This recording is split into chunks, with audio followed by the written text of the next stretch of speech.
All right, what is up, guys? Welcome back to Heavyweight Nation. Today we're going to be previewing Penn State's lineup for next season. It's been something a lot of people have been talking about with the amount of transfers they've gotten and all throughout the Big Ten, really. So, Kale, you can obviously get started just talking about the transfers and everything they've gotten this season. Yeah, I mean, this Penn State lineup is, I think, one of the most look forward to team in years now. Maybe one of the best teams ever on paper, especially with Truax and Nagel coming in through the transfer portal. They got some big recruits coming in soon as well, and I think they lost a couple guys who placed really high, but I think they're going to be able to bounce right back, and I think eventually at the end of the year put up one of the most points that we've ever seen in National College Wrestling. Yeah, and we didn't even talk about Messenbrink yet, transferred from Cal Baptist, right? Like he's kind of in the middle between Haynes Facundo. I know they talked about where he can go 57 or 65, depending on what they need him to do, right? Mm-hmm. And he has an Olympic retro that he can take. Haynes has a retro that he can take. I as much as Facundo didn't perform in nationals, I'm not entirely sure that Messenbrink can beat him up at 65. So, maybe you have him redshirt and then Kale goes back to what he did with Zane and throws around like one of those crazy plans, and we can see something happen. But just going starting right from the top of the lineup, obviously a returning guy here at 125. Yeah, Robert Howard coming back into the lineup. Hopefully he's healthy. Gary Steen was a guy last year. Obviously didn't have the greatest season, 6-15, but again thrown in a premier Big Ten team as a freshman isn't exactly going to be the kindest. Howard's not a guy that we've seen a lot of, in these past 3 years he's been in college. He's a round of 16 guy, 2021, lost to Taylor Lamont, I want to say, the whole kicking in the face thing, and then lost to Pat McKee on the backside, who went all the way back to place third. So a lot of people could have said, he was on pace to All American that year. It just didn't really happen. 7-6 record that year, obviously one of the premier high school recruits coming out, Bergen Catholic, two-time state finalist, two-time state champ, four-time state finalist. So definitely a guy who's most likely an All American if he stays healthy this season. For sure, and Penn State's lacked a solid 25 pounder for a while now, and I think Robbie Howard, if he's missed past 2 years for based on injuries, but if he can stay healthy, I think he's definitely a guy who can place top 8 in the country and be a solid option for Penn State at 25 for sure. Yeah, 100%. Moving forward, 133. Obviously, this is probably the biggest loss in Penn State's lineup, losing Roman Bravo Young, two-time national champ, three-time national finalist, four-time All American. Obviously, he wasn't national champ last year, lost to Vito. I think pulling in Aaron Nagel from Minnesota here is definitely the biggest thing that Penn State could have asked for. Replacing a second place guy with a fifth place guy who probably is up around that 3 to 4 range right now. Obviously have Fix and Vito coming back if they want to. So that's definitely big for Penn State, just negating the loss as much as possible there. And Nagel could always break through and win a national title. So who really knows what's going to happen there? Yeah, Nagel finished 23-6 last year. Obviously, placed fifth, going 5-2 in the tournament. He's a guy that shows that he's right there. I mean, he can scrap with the best, and I think you put him in that Penn State wrestling room for a year. By the end of the season, I think he's going to be, competing top 3 in the country. Yeah, 100%. I agree. Moving forward, 141, Bo Bartlett. Bo Bartlett's been in the lineup for a while. Moved down to 141 last year. Placed third in nationals. I think that he overperformed in nationals compared to what we saw from him the majority of the season. The offseason, he's really been coming into himself. Obviously, he had that crazy match with Nick Lee at the U.S. Open, 10-10 on criteria. The whole score, how they kept that, and they had to change the result to Lee winning later. Just kind of sucks both ways, but I think, obviously with Real Woods and Andrew Ramirez coming back, as well as Lachlan McNeil, who's competing internationally as well, 141 is going to be a fun weight class to watch. I think Bartlett probably sits around the same spot that he was. Maybe he's able to push his way to the finals, maybe win a title, but I think this weight class is just going to stay for another year, just the way it looks. Yeah, he's wrestled, Woods pretty closely last season as well. So I mean, anything can happen. All it takes is one match for him to knock off a guy, and he's right there in the national finals as well. So I think he's another guy who can put up a lot of points throughout the season and be a top 5 guy for Penn State the entire season. Yeah, we saw that in the quarterfinals when he was pretty much dead to rights against Cole Matthews at Pitt and came back to score a takedown with, I think, 1 second left or something like that to advance to the semis, right? Yep. So yeah, definitely. Shane Van Ness, I mean, you can talk about him. He's had a great season. Oh my god, dude, I could go about talk about this guy all day long. I mean, sophomore coming in sophomore year, 24-7, finished third. One of the best performances I think from Penn State all tournament long. Him and Bartlett were guys that stepped up in a huge way during the tournament. And I think once again they'll do the same thing. I think Van Ness is a little bit more. I think he has a lot of talent, and I think if he puts it all together, I think he for sure can win multiple national titles by the end of his career. Yeah, I agree. I don't. I think he started off the season kind of slow with the loss to Mir, and obviously Mir had a great season too this year. Coming into third, I think beating Paniro Johnson, Caleb Henson. Yeah, Honestly, almost taking out Yanni until that final minute of the match, right? right. And who's coming back? Sammy Sasso, right? Like, are we really going to say that that's an unwinnable match for him? No way. After Gomez announced that he's not coming back, Yeah, right? So I think there's a lot of big things to look forward to in his career, right? I think a lot of people had doubts coming into this year how he would be up at 149. He shut that down pretty quickly, so I think he could definitely be the guy to win one. Obviously, Sasso's as decorated as they come, two-time national finalist. He's looking for a title, and there's a good chance he gets it. yeah. You could talk about 57. Levi Haynes. I mean, what else could you ask for in a true freshman season? I mean, he lost his first match. He lost was in November of 2022, and the next match he lost was in the national finals against O'Connor, who's not returning. So I mean, he's obviously going to be the favorite to win national title at 57. But you know, such a young age. I mean, he's going to be a staple for this Penn State lineup for years to come, and I'm really excited to see what he has in store this upcoming year. Yeah, I mean, besides that, 57 is just kind of a weird weight class. Obviously O'Connor's gone. Josh Yeah, Humphreys of Lehigh is gone.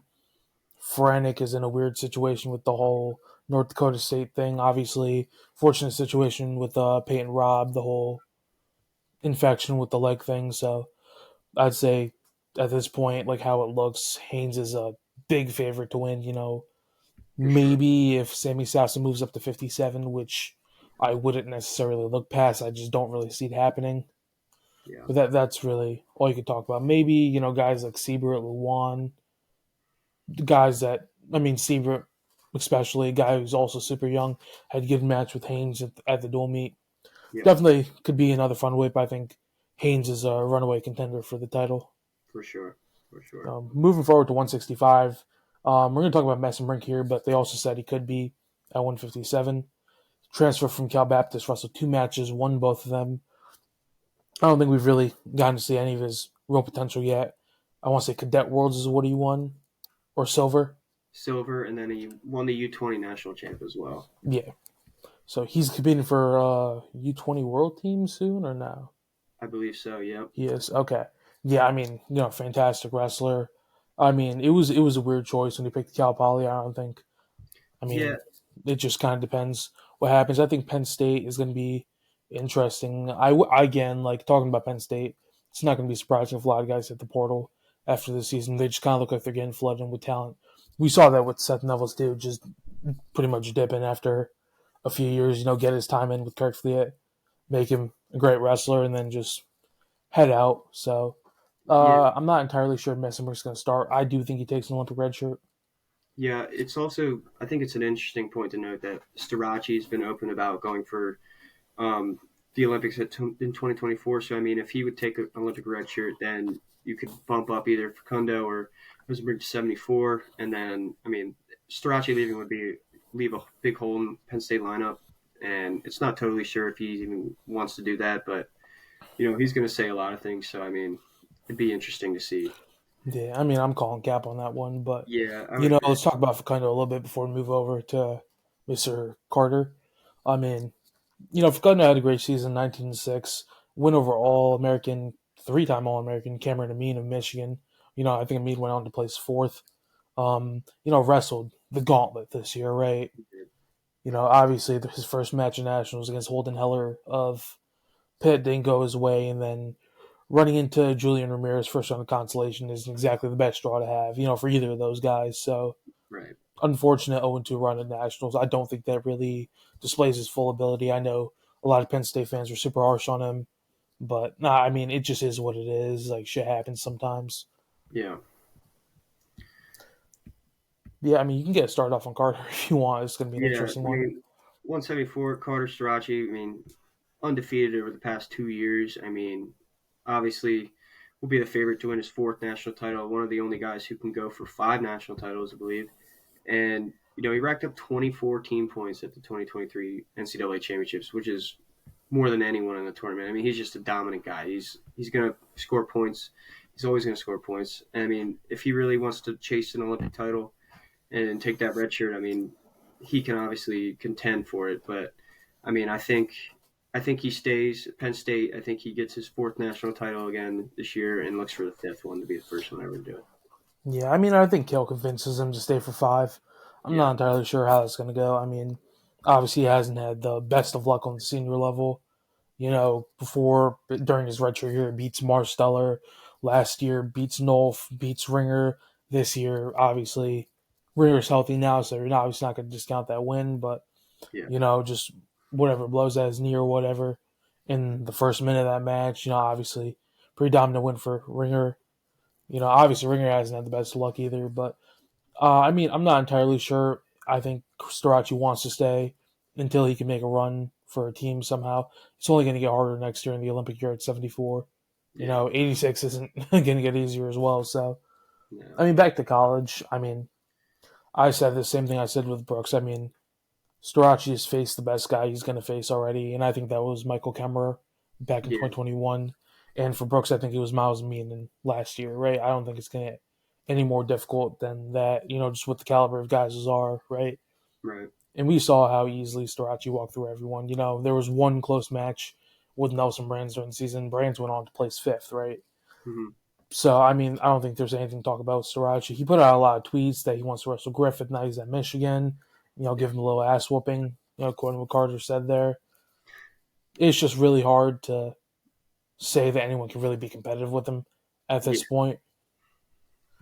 Obviously with Mackay coming back, that might be one guy, but as close as the last match was, it's really hard to say that was competitive. Yeah. I agree. And then moving along to 84, I mean, Bernie Truex, what a huge pickup for Penn State. I mean, last 3 years finishing fourth, for Cal Poly. And, I mean, this is exactly what Penn State needed, especially, I mean, it just sets up a murderer's row from 74 all the way to heavyweight. I mean, with Storaci, Truex, Brooks, and Kerkvliet. I mean, that's a disgusting lineup. And then that's a team that's going to score a ton of points and guys who are going to place high on the podium every year. Yeah, I mean, obviously you might be asking why we have Bernie at 184, not 197. I mean, the rumors are pretty much just rumors at this point, but obviously Bernie was weighing in Super Light Nationals. Brooks is struggling to make weight. Put two and two together, just switch the weight classes. I think they have both a great chance of winning where they are. Yeah. Flip them. I think they still have a great chance, right? Obviously, I've talked to Bernie. Great dude.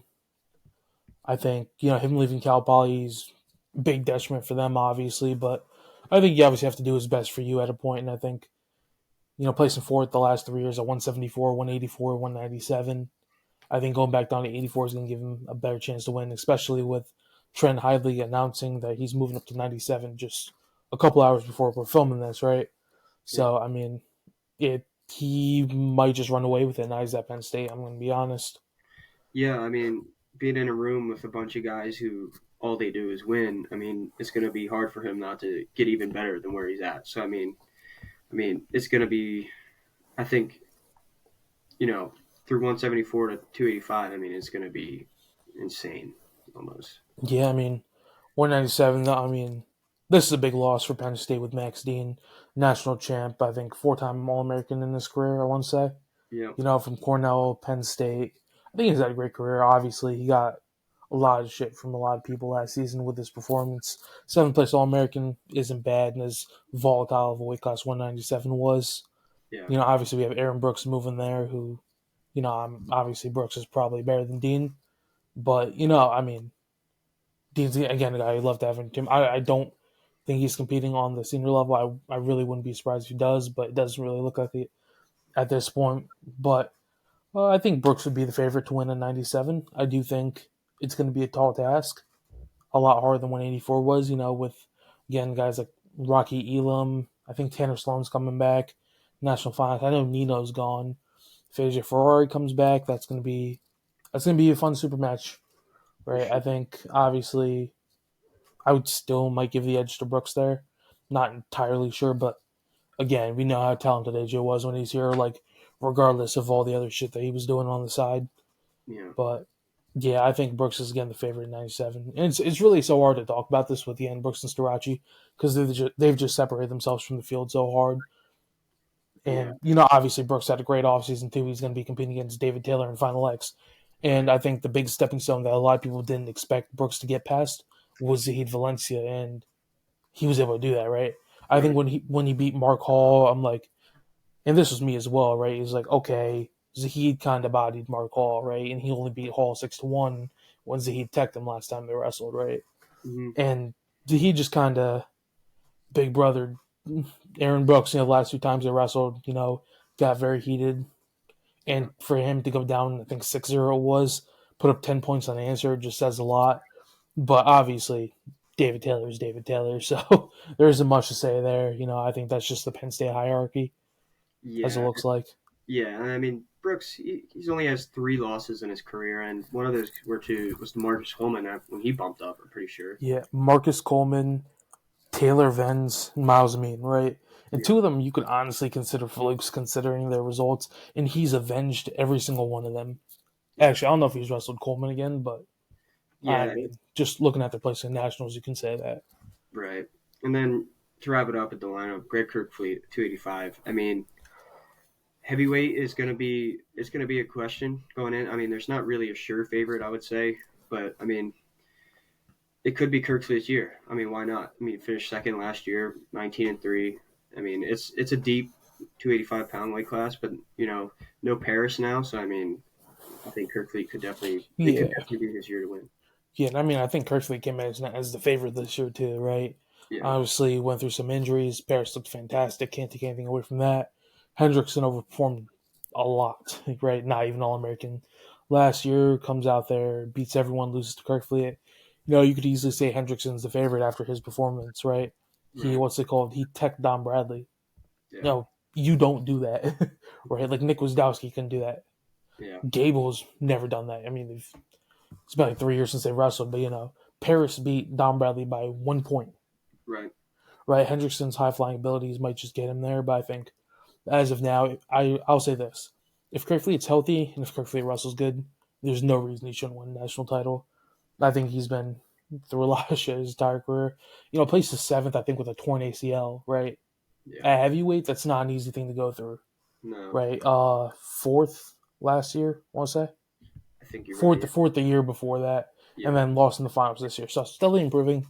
yeah, I mean, I think he has another year after this, if I'm not mistaken. you're right. So I mean, gonna be a good year for him. Him, Cassiope, Davison, Hendrickson. Yeah, If Feldman comes out of red shirt, should be fun. Not necessarily sure if Feldman's gonna compete at that level right off the bat, but you have right, him and you have Dayton Pitzer from Pitt, another young guy you can look out for. But I think Kerfley is definitely the favorite at this point to win a national title.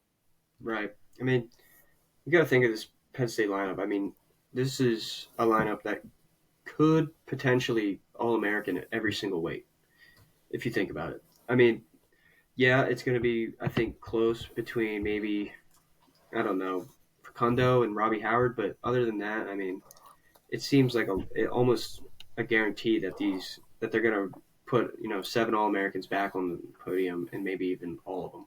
If you think I about think they have 8 returning All Americans right now. it. Yeah, Gow at 133, Bartlett at 141, Van Ness at 149, Haynes at 157, Storace obviously at 74, Truax at 84, Brooks at 97, and Kerfleet at heavyweight. And as you say that, I'm not entirely sure. Saying I think it's going to be pretty easy for Howard and Facundo to All American. yeah, Honestly, aside from like any crazy circumstances.